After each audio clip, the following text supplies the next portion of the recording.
Moja kati ya story ambayo iligonga headline kubwa sana kwa mwezi wa 9 na mwezi wa 10 ilikuwa ni yale makubaliano ambayo yalifanywa kati ya Israel pamoja na wanamgambo wa Hamas ambao walikuwa pale Palestina, hasa kwenye ule ukanda wa Gaza, ambapo walifikia hatua ya kusitisha mapigano.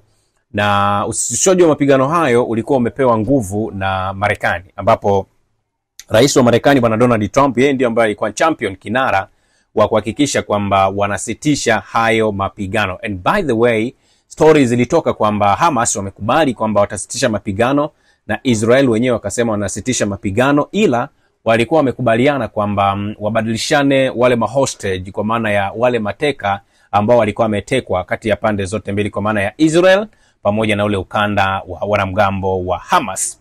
Sasa sisi kama wachambuzi wa mambo ya kimataifa, hasa mambo ya geopolitics, tulisema kwamba moja kati ya mistake ambao wameifanya wa Hamas ilikuwa ni kukubali kusitisha mapigano kwa masharti ya Marekani, kwa maana ya wao hawakuwa na masharti yao, ila Marekani alikuja na hoja 20 au masharti 20 ambayo yanafaa wao waweze kusitisha hayo mapigano.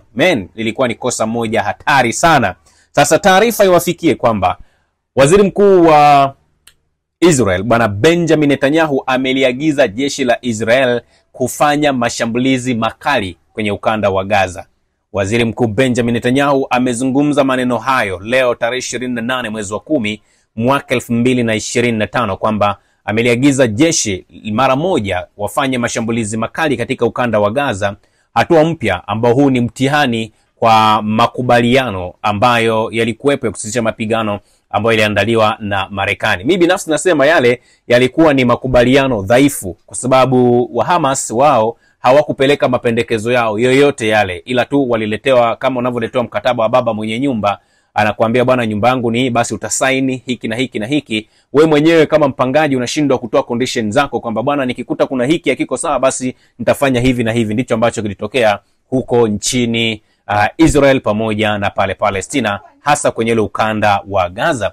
Sasa amri ambayo imetoka kwa bwana Benjamin Netanyahu inafuatia ongezeko la mvutano mkali baada ya Israel kuripoti kwamba Hamas ilifyatua silaha dhidi ya vikosi vyake kusini mwa Gaza, na baada ya Hamas kurudisha seti ya mabaki ambayo Israel ilisema ilikuwa ni ya mateka ambao walichukuliwa awali kabla na wakati wa vita.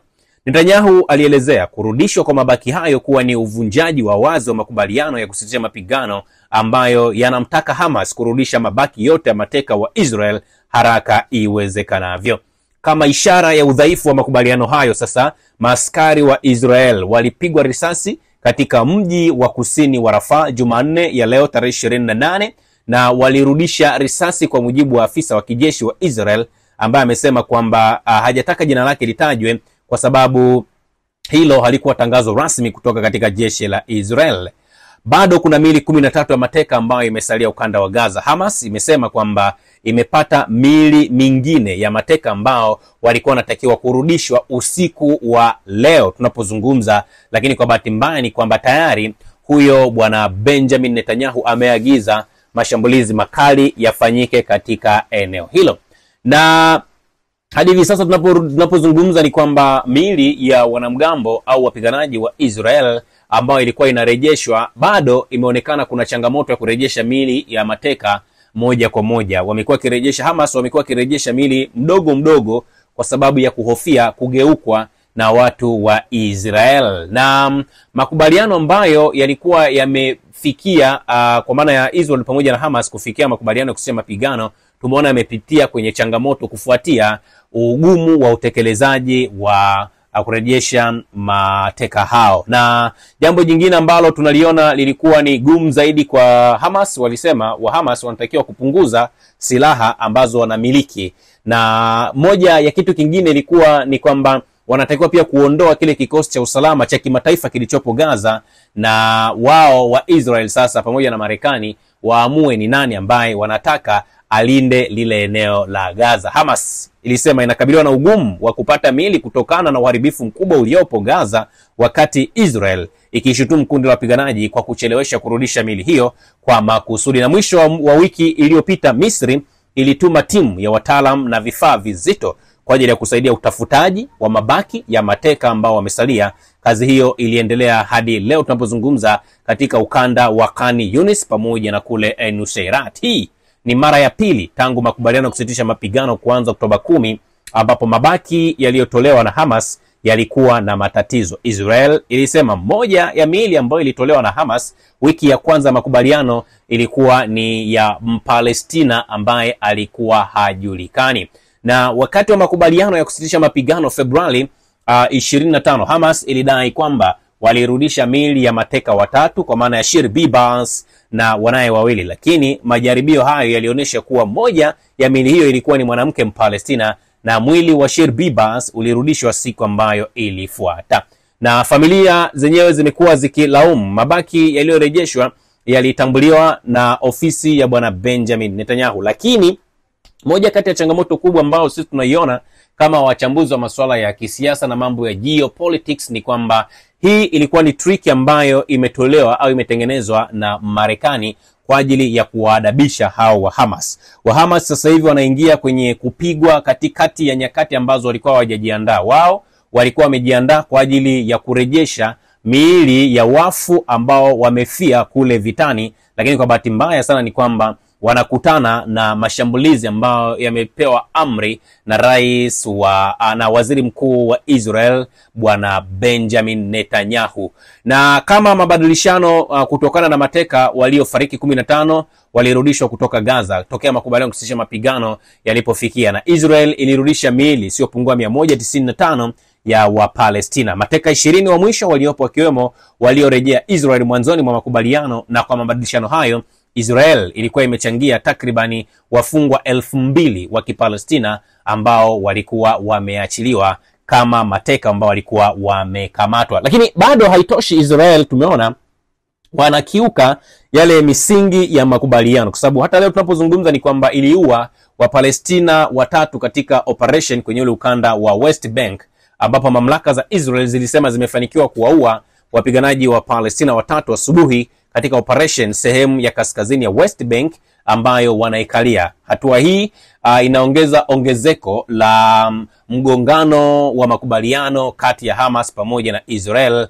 Na Israel, nawaambia ule ukweli ni kwamba Benjamin Netanyahu hajawahi kukubaliana hata kidogo na ile mipango ambayo ilipangwa na Marekani, kwa sababu bado wanaamini hawajalipiza kile kisasi ambacho wako nacho. Kama haujui ni kwamba Waisrael wana kisasi kizito sana dhidi ya Wapalestina. Na tunapozungumza ni kwamba zaidi ya Wapalestina 68,500 wamefariki katika vita katika kipindi cha miaka miwili tu, kwa maana tokea Oktoba 7 mwaka 2023 mpaka tulipofunga Oktoba 7 mwaka 2025. Chanzo cha mvutano ni nini? Maafisa wa Israel wanasema Hamas inachelewesha kwa makusudi kurudisha miili ya mateka 13 ambao bado inawashikilia.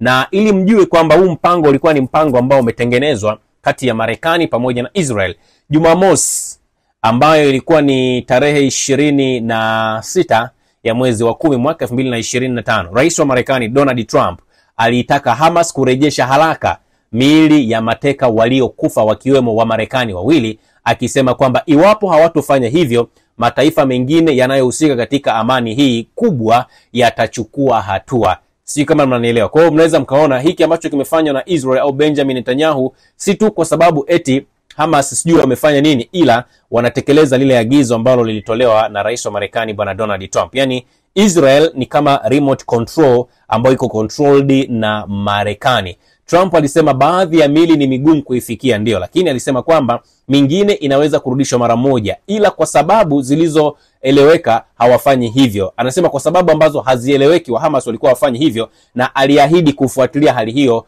kwa karibu ndani ya masaa 48. Masaa 48 yamepita Make aliongea Jumamosi, Jumapili masaa 48 yameshapita. Tunaona sasa hivi waziri mkuu wa Israel bwana Benjamin Netanyahu ameagiza mashambulizi yafanyike haraka iwezekanavyo.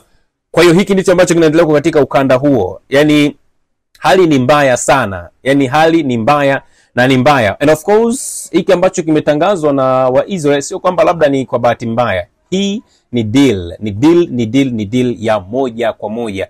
Sasa na sisi tutaendelea kufuatilia hapa kwa ukaribu zaidi ili tuweze kuwaletea ripoti ambazo ziko clear juu ya kile ambacho kinaendelea. Lakini tuone, je, Hamas yenyewe itajibu nini baada ya mashambulizi ambayo yatafanywa na Israel leo? Je, Hamas wenyewe watajibu nini? Watakaa kinyonge? Hii ndo ripoti kubwa ambayo tumepokea sasa hivi.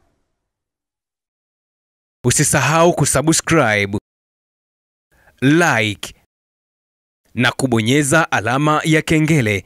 Asante.